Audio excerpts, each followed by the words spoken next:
Hello my dear viewers, today we are going to see about how to say or the other way to say I got stuck in traffic. In traffic la மாட்டிக்கிட்டேன் அப்படிங்கிறது what are the other ways to say. The first one is I am caught in a traffic log jam. In a traffic jam la வந்து I was caught நான் மாட்டிக்கிட்டேன் அப்படினு சொல்லலாம். I am caught in a traffic log jam. Second பாத்தீங்க அப்படினா I am dealing with a traffic standstill. இங்கே தான் நின்றுட்டு இருக்கேன் இந்த டிராஃபிக்ல ரொம்ப ஹெவியா மாட்டிக்கிட்டேன் இந்த எப்படி வெளில வருதுன்னு நான் டீல் பண்ணிட்டு இருக்கேன் இல்ல பார்த்துட்டு இருக்கேன் அப்படினு சொல்றது தான் I am dealing with the traffic standstill. Third one பாத்தீங்க அப்படினா I am in the middle of a traffic snarl. Snarl ரொம்ப congested அப்படியே ரொம்ப heavy crowd இருக்கு இந்த டிராஃபிக்கே வெளியில வர முடியாத அளவுக்கு crowd இருக்கு ரொம்ப congested இருக்கு I am in the middle of a traffic snarl. நடுவுல டிராஃபிக்கோட நடுவுல நான் மாட்டிக்கிட்டேன் அப்படினு சொல்றது I am in the middle of a traffic snarl. Fourth one பாத்தீங்க அப்படினா I am currently grip locked.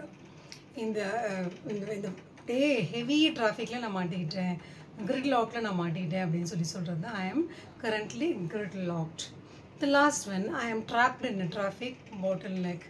இந்த traffic அப்படியே கழுத்து வரைக்கும் இருக்கு அப்படினு சொல்லுவோம் இல்லையா that is called heavy traffic அங்க இருக்கு அப்படிங்கிறது தான் நம்ம I am trapped in a traffic bottleneck. Okay, so these are the other ways to say I got stuck in a traffic.